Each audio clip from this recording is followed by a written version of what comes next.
Sabe quando a gente pega um mapa antigo, super detalhado, cheio de símbolos, caminhos que a gente não entende direito? É mais ou menos essa a sensação de olhar para a escatologia, que é o estudo do fim dos tempos. E é exatamente isso que a gente vai fazer hoje. Tentar decifrar um desses mapas, uma cronologia profética bem específica para entender a história que ela conta sobre o futuro. Então, bora lá! E aqui está ele, o nosso mapa. É esse gráfico aqui que vai guiar nossa análise. A cronologia dos principais eventos escatológicos do professor José Márcio Lacerda. Parece bem complexo e, bom, ele é. Mas o nosso objetivo aqui é justamente aprender a ler e entender o que cada pedacinho dessa linha do tempo representa. Antes de seguir, vamos só alinhar os ponteiros. Escatologia. Esse é o termo técnico para o estudo das últimas coisas. Basicamente, é o campo que tenta entender o que este mapa aqui se propõe a descrever, o destino final de tudo. Ok, para guiar a gente nessa exploração, aqui está o nosso roteiro. Vamos passar pela estrutura da linha do tempo, pelas duas vindas de Cristo, a grande tribulação, o reino milenar, o juízo final e, por último, a mensagem final do material que estamos analisando.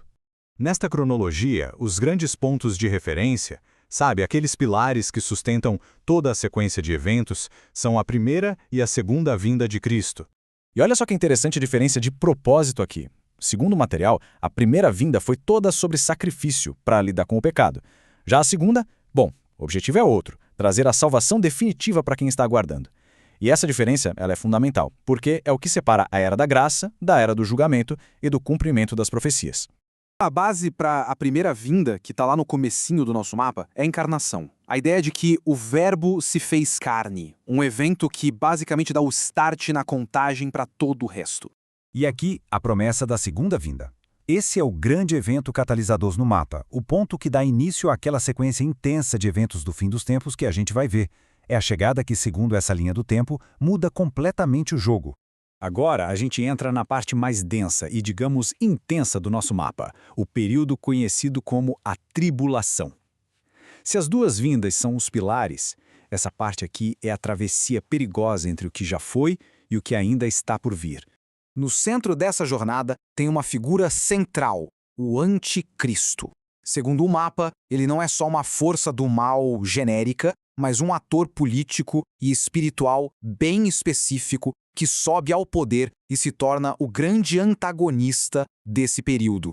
O mapa divide a atuação dessa figura em duas fases bem distintas. Primeiro, uma fase de ascensão, marcada por uma aliança política. Depois, uma virada dramática para a manifestação, que é quando a aliança quebrada e a perseguição aberta, chamada de Grande Tribulação, realmente começa. E a cronologia é bem específica com os prazos, viu? A primeira fase, essa da ascensão e da aliança, está marcada no gráfico com uma duração de 3 anos e meio. E a segunda metade, o período da Grande Tribulação, dura exatamente o mesmo tempo, 1260 dias. É um período de aflição intensa, pelo que o mapa descreve. E esse é o ponto-chave dessa fase. A perseguição dos santos, ou seja, dos fiéis, não é um detalhe, mas sim a característica que define a grande tribulação nessa estrutura. É um tempo de grande provação, um teste de fé. Depois de toda a escuridão da tribulação, o mapa mostra uma virada de chave radical. A gente entra numa seção que descreve uma era de paz e justiça como nunca antes, o reino milenar de Cristo aqui na Terra. O nome já entrega, né? Essa era, segundo o gráfico, vai durar exatamente 1000 anos. Um período bem longo, que representa uma fase completamente nova na história. E como seria essa era?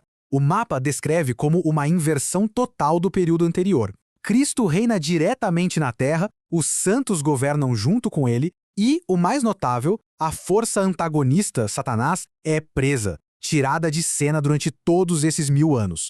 E chegamos ao clímax da nossa cronologia. Depois do milênio, o mapa nos leva ao fim da linha, o juízo final e o estabelecimento do que eles chamam de estado eterno. Essa é a grande pergunta que o mapa tenta responder nessa seção final. O que acontece quando o tempo, do jeito que a gente conhece, chega ao fim? A resposta está num evento chamado de Juízo do Trono Branco. Esse é o momento do acerto de contas final. Segundo o gráfico, enquanto os fiéis já teriam participado de uma primeira ressurreição para reinar com Cristo, agora todo o restante da humanidade é trazido de volta para um julgamento definitivo perante Deus.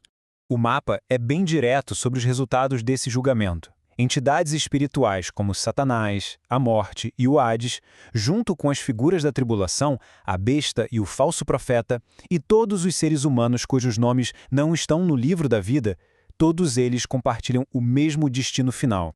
E que destino é esse? O gráfico chama de Lago de Fogo, que é definido como a segunda morte. Dentro dessa lógica, não se trata de deixar de existir, mas sim de um estado final e eterno de separação e condenação. Depois de guiar a gente por essa jornada toda, desde a primeira vinda até o estado eterno, o autor do material nos deixa com uma mensagem final. Quase como uma moral da história, sabe? E a conclusão é essa aqui, uma citação de Eclesiastes. Depois de todo esse drama cósmico, a aplicação prática se resume a algo bem do dia a dia: temer a Deus e guardar seus mandamentos. Para o autor, essa é a grande lição que se deve tirar de todo esse mapa profético. E isso tudo nos deixa com uma última reflexão. Independentemente da perspectiva de cada um sobre essa cronologia, a pergunta que fica é como é que um mapa sobre o futuro acaba impactando a maneira como as pessoas vivem hoje. É uma questão que vai muito além da teologia, ela toca no fundo da motivação humana. Obrigado por explorar este mapa conosco.